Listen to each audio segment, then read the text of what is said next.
Think back to the first time you saw or heard about Pokémon. What was it, and what did you think? Welcome back to Unstruct AI, everyone. Today, we're diving into the history of Pokémon, a franchise that has captured hearts and minds across the globe. It's hard to overstate Pokémon's impact. From video games to trading cards, anime, and even augmented reality, it's a cultural phenomenon that continues to evolve. Indeed, the franchise has generated over $100 billion in revenue, making it the highest-grossing media franchise ever. Let's unpack that. Jordan, where did this all begin? It started with Satoshi Tajiri, who, as a child, loved collecting insects near his home in suburban Tokyo. This passion led him to create a game where kids could capture and train monsters. He wanted to recreate that thrill of discovery and collection in a virtual space, as the natural landscapes of his childhood were disappearing due to urban development. So it was a response to environmental change in a way. Precisely, Tajiri teamed up with Ken Sugimori, an illustrator, and others to form Game Freak. They initially struggled to get Nintendo's attention. But Shigeru Miyamoto, the creator of Mario and Zelda, saw the potential and championed the project. That's how Pocket Monsters Red and Green were born in 1996 in Japan. Red and Green, those were the original versions. Yes, and they weren't an instant hit. Sales were modest until the discovery of Mew, a secret Pokémon, which sparked a promotional campaign that dramatically increased interest. That's right, the Koro Koro comic contest to distribute Mew turned the tide. Sales skyrocketed, and Pokémon Blue with improved graphics soon followed. What about the trading card game? How did that fit into the picture? The Pokémon trading card game emerged in October 1996, developed by Media Factory. It was influenced by Magic, the Gathering, and quickly gained popularity. The card game offered a different layer of strategy and collectability, expanding the Pokémon universe beyond the digital realm. And then came the anime, right? Exactly. The Pokémon anime premiered in Japan in April 1997, following the adventures of Ash Ketchum, known as Satoshi in Japan, and his partner Pikachu. The anime was crucial in widening the franchise's appeal, especially among girls. Pikachu's popularity helped to bridge the gender gap in the fanbase. It's interesting how intertwined the different aspects of the franchise were. What happened when Pokémon hit the rest of the world?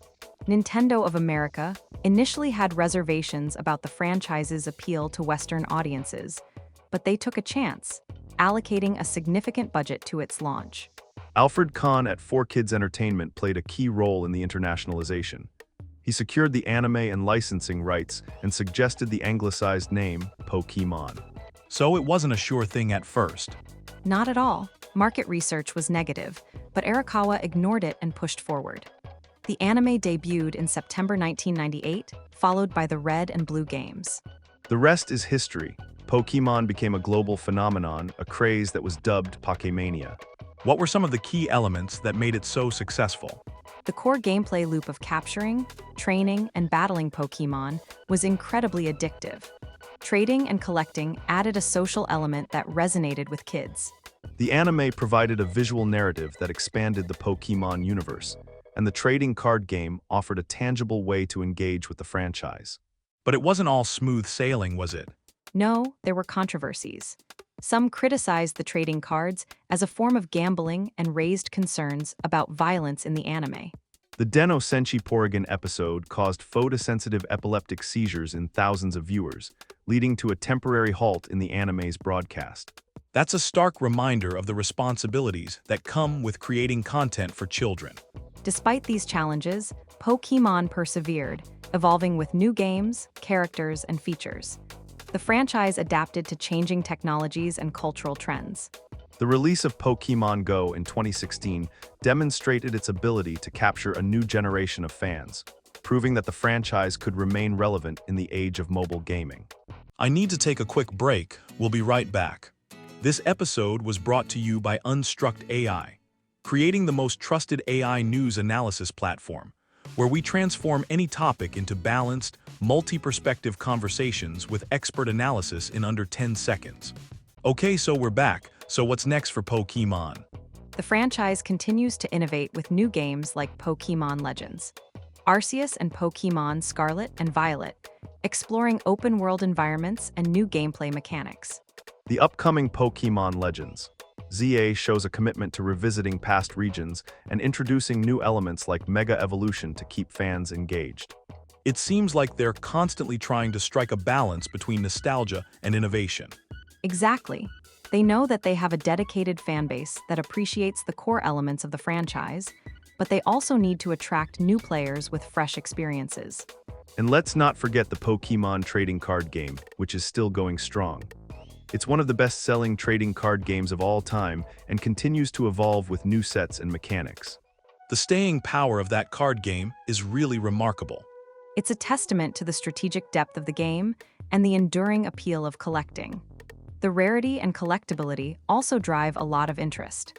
Ultimately, Pokémon's success can be attributed to a combination of factors: compelling gameplay, memorable characters, a vast and engaging world, and a savvy marketing strategy. It's a true multimedia empire. And it all started with a kid who loved catching bugs.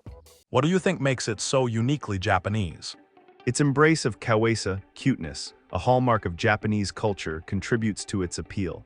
The anthropomorphism of the monsters blurs the line between human and animal. Also, the franchise reflects traditional Japanese values such as responsibility, empathy, and cooperation, creating a cultural resonance. But it became a global phenomenon, transcending cultural boundaries. That's right, its ability to tap into universal themes of friendship, adventure, and self-improvement made it relatable to audiences worldwide. It's fascinating how a simple game about collecting monsters could evolve into such a complex and influential franchise. The evolution of Pokémon mirrors the very creatures it features.